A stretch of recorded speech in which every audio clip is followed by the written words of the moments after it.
Welcome back to Real Talk with Susan Stone and Kristina Supler.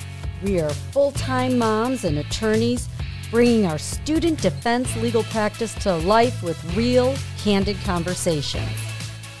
Okay, listeners out there, I am going to give you a trigger warning that we're going to talk about trigger warnings. So I expect some of you might send in some comments. We want your comments, but frankly, we're diving in on this sensitive topic because I'll tell you what, recently Cornell University rejected a resolution requiring faculty members to provide trigger warnings about classroom content that students might find traumatic, and I'm down with that. I agree. What about you, Kristina? I agree as well. As Susan, we have this conversation a lot outside of higher ed, like in the real world. Life doesn't come with a trigger warning, does it? I wish it did. I wish it did. We're seeing it come into play in our practice when we're trying to help students who've been accused of some form of misconduct or have hired us to help pursue their claim of misconduct, and we want to talk to them and work through difficult subjects. They're like, you're triggering me. I'm like, dude, I'm your lawyer. I'm not your mommy. We got to work through the materials. Where's the grittiness? On that note, let's jump in today. We're really pleased to be joined by our guest, Amna Khalid, who is an associate professor of history at Carleton College in Minnesota. Having grown up under a series of military dictatorships in Pakistan, Amna has a strong interest in issues relating to censorship and free expression.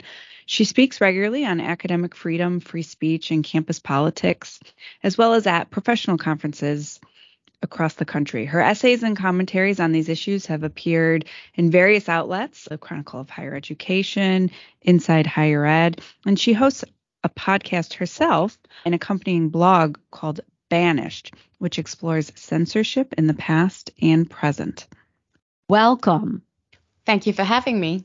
Could you start with the definitions of what is a trigger warning?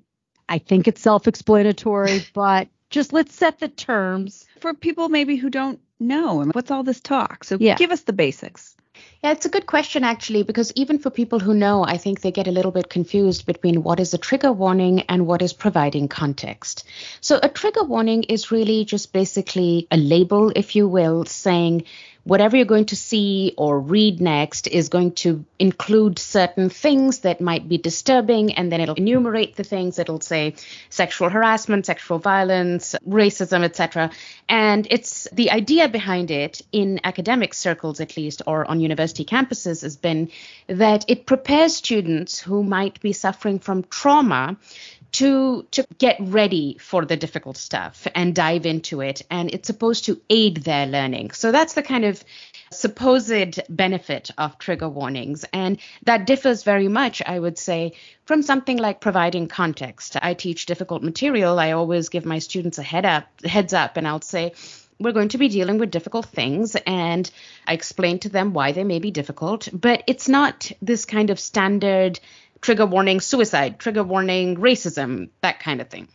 Does a trigger warning work? Well, according to all the research, which there's plenty of now, when they first came onto university campuses, there wasn't much research. But according to the research that has been done, what's been found is that A, they don't work. Two, in certain cases, actually, they've been found to be exacerbating the situation. So they make things worse. And from an academic point of view, I think what I would say is what bothers me the most is that it reduces what could be a complex text or material that you put in front of students to just being problematic. And then all you're doing kind of dealing with or anticipating the problem that's going to emerge. So it really reduces the learning experience and flattens it out. So really what I'm hearing you say is that trigger warnings, the irony here is it's compromising scholarship. Would you agree? It's certainly compromising learning, yes. And I think it's not very helpful for students. I think we live in an age of entitlement where people feel, especially young people, and it's not really their fault, so I don't want this to sound like kids these days. That's not the idea. But we live in an atmosphere where they've been taught that they're entitled to not be offended. And this really does come into conflict with what we are trying to do at college. College is a very different environment. We're preparing young adults for full adulthood and as citizens of the country. And this kind of mollycoddling, unfortunately, gets in the way of what a proper education should be equipping them with. Amna, I grew up with my parents are both first gen Americans. My grandparents, all four, were immigrants escaping oppression. My grandmother suffered a mental breakdown after she learned that all of her family was killed in the Holocaust. Nobody survived. So I grew up with my parents talking about the Holocaust. At a very early age, I saw videos of the concentration camps. I think I was 6 years old when I saw my first Holocaust video, and of course grew up thinking about Anne Frank, wondering what her life was like in the attic, knowing about Meep.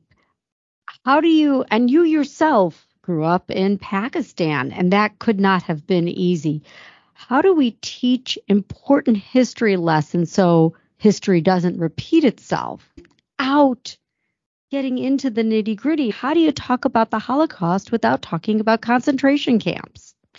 You've said it. How can you possibly teach it? And how can it possibly have the kind of effect that it's supposed to have, learning about the Holocaust? My colleague and I, we often say, if you read about the Holocaust and you're not disturbed, there's something wrong with you. You're a sociopath. It's meant to disturb you. So the point is that I think all of this is, and particularly when it comes to the study of history and literature, somehow you really can't have the growth that you are looking for without contending with these kinds of difficult things. There's no short circuit to it. And having said that, the other thing I want to say is that I really don't like the way we now have this line. It's the battle lines are being drawn between faculty and students as if we're there to harm them. This language of harm is very, very destructive to the college experience, I'd argue. We, much like the Hippocratic Oath, we don't come into our classrooms aiming to harm our students. We're there for an education and to give them an education. And the point is that much of the kind of growth that we want to contend with, much of the kind of history that is absolutely essential to know, like you said, there's no way of doing it without actually confronting the difficult things head on. How do we talk about abortion? How do we talk about our own history of the Civil War? How do we talk about apartheid? You taught in South Africa. I don't know how you talk about apartheid without getting into some difficult conversations. One of the things I think that needs to be said is that I think, like in all professions, I think there are bad professors. So let's just establish that. I think that there will be professors who don't necessarily do things with the adequate amount of care. However, that is a minority, I would argue, and that doesn't entitle us to change the way we do education entirely. And so for that reason, I'd say, yes, you can't talk about apartheid. You can't talk about the partition of India without discussing the gruesome violence and the sexual violence that entailed. You can't teach about the Holocaust without actually talking about what gas chambers were and what the implications of that, of the Holocaust has been for the rest of history. I'm struggling a little bit because truly we can't get away from it. I think we can teach with care and compassion. I think we can teach and equip our students to confront these very difficult things, but we can't take away the fundamental kind of distress that some of this material might cause. And in fact, that distress is what you need. It is our jobs. I tell my students, you should be leaving my class feeling immensely uncomfortable and uncertain. It's to cultivate that intellectual humility and to cultivate the capacity to deal with difficult things and understand them. That is the aim in a college classroom. Certainly, through the COVID pandemic, there has been a tremendous rise in mental health issues. And I don't think there's any dispute that our country and the world is experiencing a mental health crisis. What can universities and professors do to support students' mental health and their well-being without compromising academic rigor?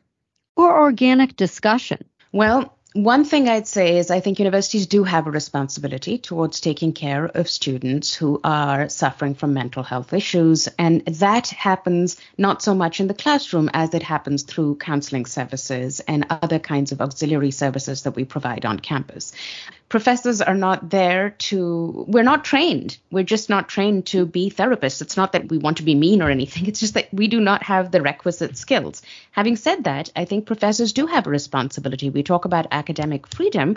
Academic freedom comes with academic responsibility. And one of our responsibilities is to introduce students to material in a fashion that is in line with our disciplinary professional ethics. And those professional ethics require us to be mindful that we're dealing with young adults. You wouldn't just spring things on them. How do we help? Having said all of that, I will also say that, yes, we are in a time when I think we are facing a mental health crisis. And sometimes I see certain students and I just think, you're not ready for college yet. Oh, yep. Preach. We talk about that. But on the other hand, tell us about the courses that you teach that can be particularly challenging from an emotional perspective. What classes do you teach? What subject matters are you delving into? Sure. So my expertise is in South Asian history, Indian history, 19th century mainly, but I teach Indian history and South Asian history across different periods. I also teach history of medicine, and most recently, in part because I feel students are not fully aware of what free speech means, I've started teaching a course which is a global history of free expression. I can talk about that more. But first, about the two areas I highlighted earlier. South Asian history, I teach about colonialism in India, some of those topics that come up with regard to colonialism, how issues of gender were part of the ways in which colonial rule worked. When we look at labor issues, those are all very difficult things to think about. When we talk about racism in that context, when we talk about violence in that context, one of the places that it gets really tricky for me is when I teach the partition of India in 1947 into two separate nation states, India and Pakistan. And that was one of the most bloody moments in world history. There were about 15 million people that were displaced. And I believe it is one of the largest migrations in the history of the world. And very little is known about it in the American context, school context. And one of the things that the partition, one of the kind of key features of it was the very gross and very brutal degree of sexual violence that was enacted. And most of it was on the bodies of women. Not exclusively, but most of it was on the bodies of women. And there's a whole kind of rationale behind why that happened. But as I teach that, we read some very distressing first-person accounts of what happened. We read some very secondhand accounts of what happened, and these are not easy to read. These are difficult reading. Sometimes when I teach about South Asia, I teach about the pogroms that have happened in India since partition, and there's been a lot of communal strife. We watch documentaries, which again have some first-person narratives of some of the survivors of this kind of violence. And when I'm sitting there in my classroom watching these, what's interesting is there are times when, and I've seen them several times, that they're so disturbing that I too am distressed and I have tears in my eyes. But the point is, I can't shy away from it and I have to confront it. It is through confronting things that we begin to think about how we can have solutions to them or how we can think about history not repeating itself. Similarly, when I teach my history of medicine course, we talk about the kind of decimation of native populations in the New World, for instance, when Europeans first came through smallpox. And we read some of the accounts of missionaries who were writing about what was going on. And then some of the kind of accounts that talk about manifest destiny and how these people felt that they were entitled to be in this land. Those are not easy things to read, and they shouldn't be easy to read. So that's like giving you a sense of some of the material that I'm delving into in my classrooms. History courses tend not to be places where we talk about very happy things occasionally, but the bulk of the material that we're contending with is stuff that we find difficult, things that we want to not happen again, and we want to dive into the full range of human experience for those. But maybe this would be a mid-level approach that I actually could get behind. When you draft your course description, and your syllabus, I think it should be in the course description that this course is going to contain highly sensitive material and that you have to somehow give the consumer, because let's remember, you do teach at a private college, they have the right to take your class or not take your class. And if they choose to take your class, you have the right to deliver your message within academic freedom. Would you agree with that on any level? At most levels, but I want to just take a little bit of issue with, I think part of the problem, even though I do teach at a private liberal arts college, I think part of the problem in private colleges and public institutions is the neoliberalization of higher education and the corporatization of higher education, which has resulted in this customer approach and this consumer approach.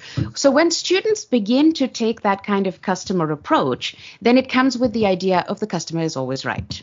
And this is where we see administrators bending backwards to try and accommodate their needs. And what some people say pandering to students, I don't want to say pandering to students, but I do want to say like jumping at every kind of little complaint that comes.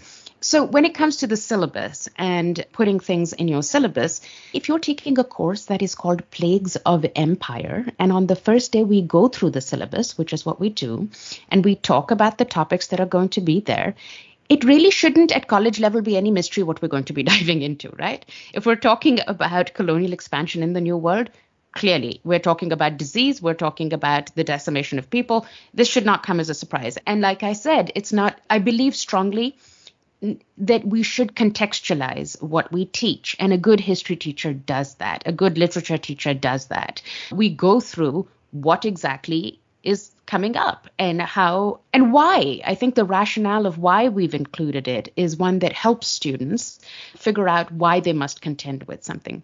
But by Can I just challenge you on something, though? Sure. I love a challenge. This is real talk. And I'm not great at math. Did you know that, Kristina? Yes, I did. Not my thing, okay? So when I was in college, if there was a class that required heavy math, I didn't take it. And that I just want to say, I was a consumer. This isn't high school. I had the right to pick my own major and pick my coursework. Likewise, in law school, I knew that there were certain areas of law that I was never going to practice beyond the foundational year of 1L. It was about me crafting an education that would fit the future that I want. Not everybody's interested in history, but they might have a history requirement. And maybe they're not interested in Southeast Asia. Maybe they're interested in the history of chocolate. Now, I just think you do have some rights as a consumer when you're paying that level of money. Challenge. So let me just break this down. I'm not anti-choice, right? Of course, as a college level student, you take whatever course you want to take, including the things that are required. So to be very clear, my argument is not that you have to take every course and you must be contending with difficult material, right? But there are certain things which are requirements. Now I'll come to the requirements in a minute. On the first day of class, most of my classes, which are electives, I say to my students, this is the material. And it's not just the material. I also tell them about my pedagogy. I say, this is how I teach. And that may not be conducive to your learning style, and I appreciate that. And my recommendation to you is, since this is an elective, don't take this course if this doesn't work for you. So it's not that I'm saying everyone must be subjected to my way of teaching and the material that I pick, come what may. I think you do have a degree of choice as a student that you have to contend with. As a professor, you have to contend with the fact that students may or may not take your courses, and that's fine. But once you enroll in a course, you also have to deal with the fact that the syllabus is very carefully put together by professors for a pedagogical reason, for a particular learning outcome. And just because you are upset by it doesn't mean that you should be entitled to opt out, or two, entitled to have an alternative assignment. There's no alternative to teaching the Holocaust. You have to contend with what that is. And I had a student the other day saying, could we just have a reading that made this point without actually going through all of this? And I was like, no, we just can't. It doesn't exist, and we know we don't do that.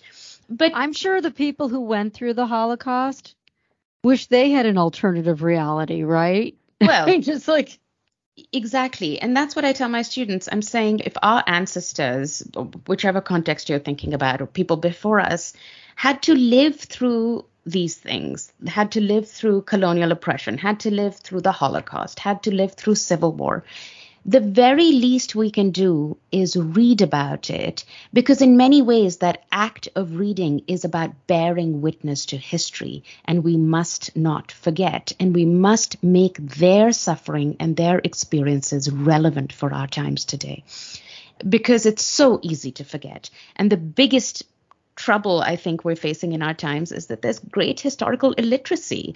This kind of entitlement is actually, I would argue, born out of historical illiteracy. When people somehow feel that they're entitled to not be upset, it's like you clearly don't know what the world is about, the bigger world beyond you.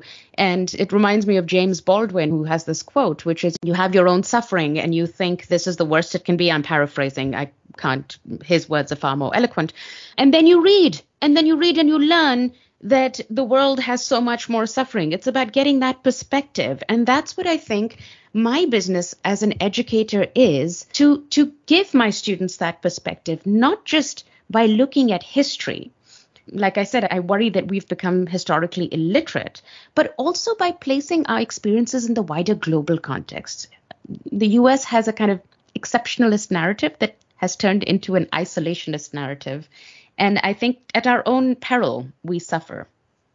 Amna, you use the word perspective, and that makes me think in our own law practice, Susan and I, in recent years, we're doing a lot of work across the country with restorative justice.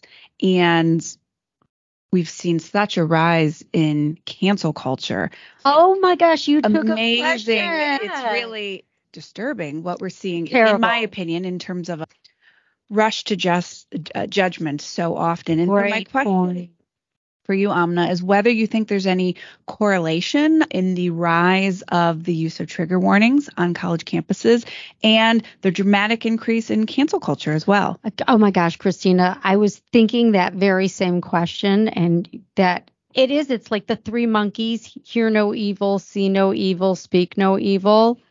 So I'll tell you. Is there a connection? I think there is a connection. I'll also say I wrote an article, a kind of longish article with my colleague Jeff Snyder on cancel culture, which is on my blog Banished, which is precisely looking at debunking the myths that there is no cancel culture, people who challenge that. And I would argue it's very real and it's very alive. We know it's real. And I think there is a connection. I think this kind of lack of, we've become so unforgiving, and we've become so, like, there's no room for mistakes. So there is this way in which we want to, it's not about justice now. It feels like it's about revenge. It's about wanting blood. People are out for blood. Nothing kind of satisfies them. So I will say that I think there is a gross connection between these things. I think it's of a piece, this particular way of sensitivity, and then this entitlement to not be offended, to the point that you will not even consider the intent of what you're supposedly offended by and condemn it straight away. So I have a huge problem with this kind of idea of impact and intent being divorced, such that you're so concerned only with the impact that it has on you, to the point that you don't even care how someone intended something. And again, I would say that kind of breeds this kind of navel gazing and this self-involvement, and that divorces you from the rest of the world, that divorces you from other people. So it makes it very difficult to build connections if you're so self-involved all the time.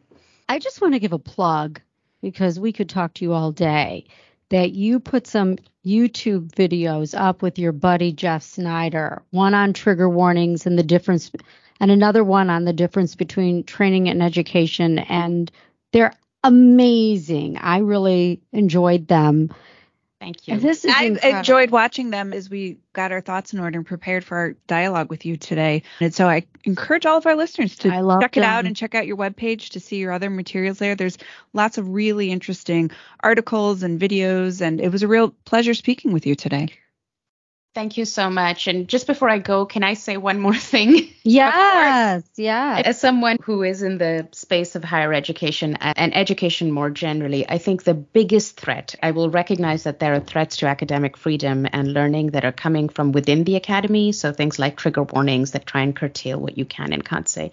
But I think the biggest threat is coming right now from state legislatures that are trying to ban what you can and can't study. If you ever want to have a conversation about that, I would be happy to come on again and talk about it, because I think people need to understand why what is happening at the level of state legislature is so wrong. Well, that's a whole other Stay thing. tuned. Stay tuned, because we do want to talk about don't say period.